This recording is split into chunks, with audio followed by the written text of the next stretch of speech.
সবুজ, আপনার কাছে আগুন নির্বাপনের সবশেষ কি তথ্য আছে? আর একটু আবারও জানতে চাই যে আগুন নিভাতে এত বেগ পেতে কেন হচ্ছিল, একটু যদি আবারও বলতেন আমাদের।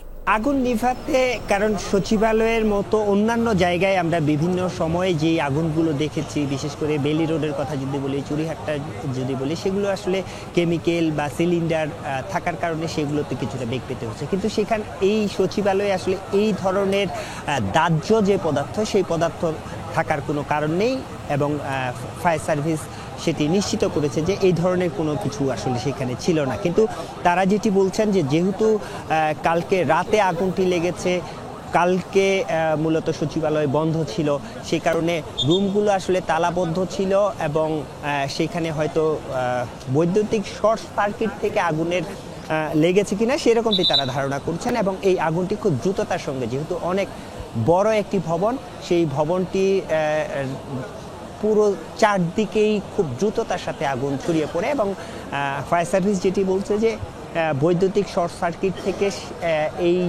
ধরনের আগুন ছড়িয়ে পড়ার ঘটনা আসলে ঘটতে পারে। সেই কারণে আগুন নিয়ন্ত্রণ করতে গিয়ে যেটি হয় যে অন্যান্য জায়গায় খোলা জায়গা হলে খুব দ্রুততার সঙ্গে তাদের যে ফায়ার ফাইটাররা, তাদের যে অত্যাধুনিক গাড়িগুলো রয়েছে, বড় বড় গাড়িগুলো রয়েছে, সেই গাড়িগুলো খুব দ্রুততার সাথে প্রবেশ করতে পারেন। এইখানে সচিবালয়ের ক্ষেত্রে সেই জায়গাটি আসলে সম্ভব হয়নি, কারণ সচিবালয়ে ঢোকার ক্ষেত্রে বেশ কিছু প্রতিবন্ধকতা ছিল। একটি মাত্র গেট দিয়ে আসলে তাদের গাড়িগুলো ঢুকতে হয়েছে, অন্য আরেকটি গেট দিয়ে মূলত তারা প্রথমে ঢুকতে পারেননি, পরে সেই গেটটি ভেঙে মূলত এই যে গাড়িগুলো তাদের প্রবেশ করতে হয়েছে।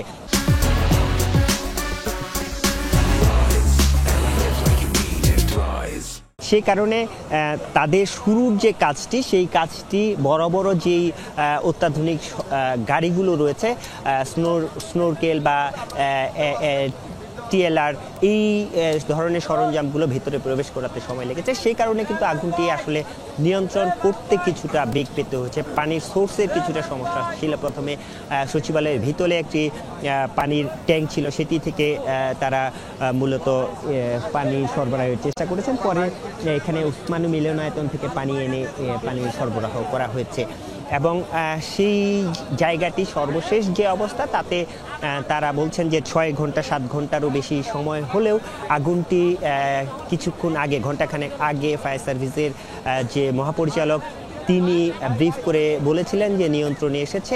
এখন তারপরে আমরা যেটি দেখেছি, তিনি বলেছিলেন আধা ঘন্টার মধ্যে এটি পুরোপুরি নিয়ন্ত্রণ করা সম্ভব হবে এবং সেই রকম অবস্থাও আমরা আসলে দেখতে পাচ্ছি, কারণ ভবনটির পশ্চিম অংশ, মাঝখানের অংশ আগুন নিয়ন্ত্রণে পুরোপুরি চলে এসেছে বেশ কিছুক্ষণ আগেই।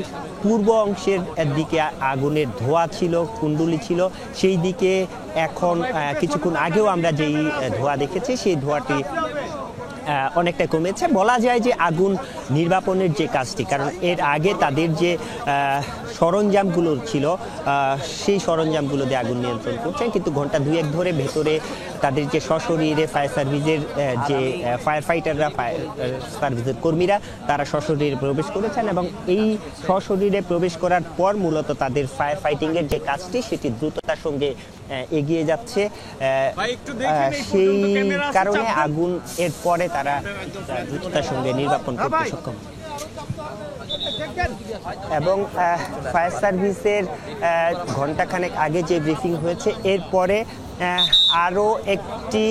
আরেকটি ব্রিফিংয়ের প্রস্তুতি চলছে। হয়তো সর্বশেষ বর্তমান যে পরিস্থিতি আমাদের চোখে যে ধরা পড়ছে, বলা যায় যে আগুন নিয়ন্ত্রণে আগেই ছিল এবং নতুন করে আমরা আসলে নতুন করে পূর্ব দিকের যে অংশটি, যেদিক থেকে মূলত আগুন বের হচ্ছিল, ধোঁয়া দেখা যাচ্ছিল প্রচুর পরিমাণে, সেই ধোঁয়াটিও বা সেই জায়গাটিও অনেকটা নিয়ন্ত্রণ হতে দেখেছে। সেই জায়গা থেকে বলা যায় যে আগুন এখন পুরোপুরি ফায়ার সার্ভিসের নিয়ন্ত্রণে, সেটি আমাদের চোখে দেখে বোঝা যায়। কিন্তু ফায়ার সার্ভিস হয়তো এখন যে ব্রিফটি, সেই ব্রিফটি হয়তো কিছুক্ষণের মধ্যে শুরু হবে। সেই ব্রিফটিতে আসলে নিশ্চিত হওয়া যাবে তারা আগুন কতটা নিয়ন্ত্রণ করতে পেরেছেন, ভেতরের যেই অবস্থা সেটি কতটুকু ভয়াবহ বা ক্ষয়ক্ষতির যে পরিমাণ, সেই ক্ষয়ক্ষতির পরিমাণটুকু আসলে